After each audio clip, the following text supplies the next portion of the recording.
নেমন্তন্ন খেতে বাড়ির থেকে একদম তৈরি হয়ে চলে এসেছি। আর আজকে আকাশ দেখে মনে হচ্ছে যেন বৃষ্টি হবে। কি লম্বা লাইন!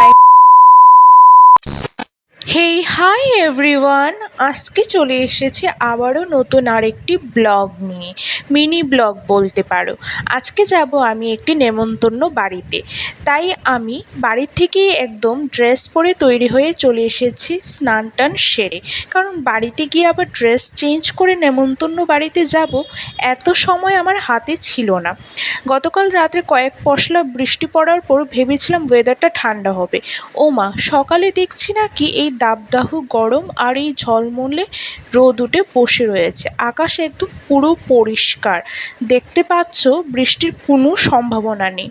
যেদিন ভাবি আমি ল্যাব থেকে একটু তাড়াতাড়ি বেরিয়ে পড়ব, কোথাও ঘুরতে যাব কিংবা নেমন্তন্ন আছে তাড়াতাড়ি যেতে হবে, সেদিনই দেখি নাকি আমার পেশেন্ট থাকে বেশি, কাজের প্রেশারটা অত্যন্ত বেশি পরিমাণে থাকে। আর আমি নেমন্তন্ন বাড়িতে যে যাচ্ছি, কাদের বাড়িতে যাচ্ছি, কিসের নেমন্তন্ন, সেটা কি বার্ষিক ক্রিয়া নাকি অন্নপ্রাশন, সেটাই না জানা এখনো পর্যন্ত আমি। তাই ঝটপট করে কাজ শুরু করে দিয়েছি, যাতে তাড়াতাড়ি সেরে আমি ল্যাব থেকে বেরিয়ে পড়তে পারি। কাজ ছিল যেহেতু বেশি, তাই ভাবলাম সময় নষ্ট না করে কাজগুলি একটু আরেকটু করে করে ফেলি।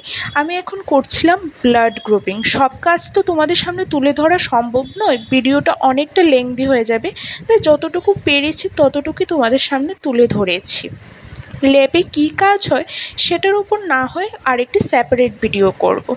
ল্যাবের কাজগুলিকে আমি ঝটারপট সারার জন্য তাড়াহুড়ো করছিলাম, কারণ ল্যাবের কাজ সেরে আমাকে ল্যাবের থেকেই তৈরি হয়ে ডিরেক্ট নেমন্তন্ন বাড়িতে যেতে হবে, কারণ সেখানে আমার জন্য আমার মা ঠাম্মা পিসি অলরেডি অপেক্ষা করবে। আমি গেলেই ওরা একসঙ্গে আমাকে নিয়ে খেতে বসবে, তাই ভাবছিলাম ওদেরকে বেশিক্ষণ রাস্তায় দাঁড় করিয়ে আর অপেক্ষা করাবো না, আমি তাড়াতাড়ি রেডি হই। আর পরেই মনে পড়লো আমি অনেক দিন ধরে নখ কাটি না বলে আমার বাঁ হাত ডান হাত দু হাতের নখ অনেক বড় হয়ে গেছে, আর আমার হাইজিনভাবে ভাত খেতে ডান হাত দিয়ে একদমই ভালো লাগে না। তাই ভাবলাম নখগুলি কেটে ফেলি, আর ব্যাগে তো নেল পলিশ আছেই, নেমন্তন্ন বাড়িতে যাব নেল পলিশ লাগিয়ে নেব। আমার ব্যাগের মধ্যে নেল পলিশ, লাইনার, লিপস্টিক, নখ কাটার সরঞ্জাম এগুলি থাকেই। বাঁ হাতের মধ্যে লাগিয়ে নিয়েছিলাম পিঙ্ক বোল্ড নেল পলিশ, আর ডান হাতে লাগিয়ে নিয়েছিলাম ব্লু কালারের নেল পলিশ, কারণ ডান হাত দিয়ে যেহেতু ভাত খাই তাই নেল পলিশের কালারটা ফিকে হয়ে যায়, তাই একটু ডার্ক কালারটা লাগাতেই আমি বেশি পছন্দ করি। তারপর ঝটারপট কাজ শেষ করে তৈরি হয়ে নিয়েছিলাম ল্যাবে, লিপস্টিক লাগিয়ে তাড়াতাড়ি করে সেজে গুজে। আমি বেশি কিছু সাজি না, শুধু লিপস্টিক লাইনারটা ইউজ করি। ফাইনালি তীর্থের কাকের মতো অনেকক্ষণ দাঁড়ানোর পর একটি টোটো পাওয়া গেল।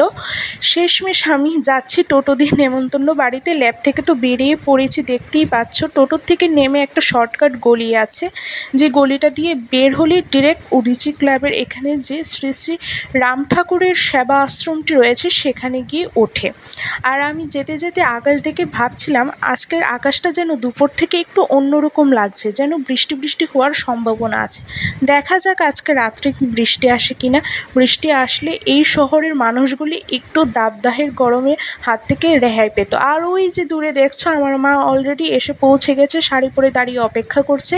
আমার পিসি আর ঠাম্মু এখন রিক্সার থেকে নামলো, এবার আমার যাওয়ার পালা। চলে এসেছি নেমন্তন্ন বাড়িতে। আর আমি যেটা আন্দাজ করেছি সেটাই ঠিক, এটা একটা বার্ষিক ক্রিয়ার অনুষ্ঠান ছিল, খুবই সিরিয়াস মোমেন্ট ছিল। আর ওইদিকে সবাই যার বার্ষিক ক্রিয়া ওনাকে শ্রদ্ধাঞ্জলি জানাচ্ছিল, আর আমি বসে বসে দেখছিলাম। খুবই একটা সিরিয়াস মোমেন্টের ব্যাপার ছিল, যেহেতু বার্ষিক ক্রিয়ার অনুষ্ঠান স্বাভাবিক একটু সিরিয়াস মোমেন্টই থাকবে। আর বসে বসে আমি বেশ বোরিং হয়ে যাচ্ছিলাম, ভাবছিলাম কখন খাওয়া দাওয়া শুরু হবে। আর এই দেখো, খাওয়া দাওয়া শুরু হতে না হতেই লম্বা লাইন। আর খেতে বসেছি খাওয়ার জন্য, এখনও খাওয়া দাওয়া সার্ভ করা শুরু হয়নি। আমি বসে বসে ভাবছিলাম তাড়াতাড়ি যাতে দেওয়া শুরু করে বাড়িতে গিয়ে আমাকে রেস্ট নিতে হবে, বিকেলবেলায় আবার ডিউটি আছে। এই হলো আজকের মিনি ব্লগ। যদি মিনি ব্লগটি ভালো লাগে অবশ্যই লাইক করবে, কমেন্ট করবে, শেয়ার করবে, আর আমাকে সাবস্ক্রাইব করবে অবশ্যই। টাটা।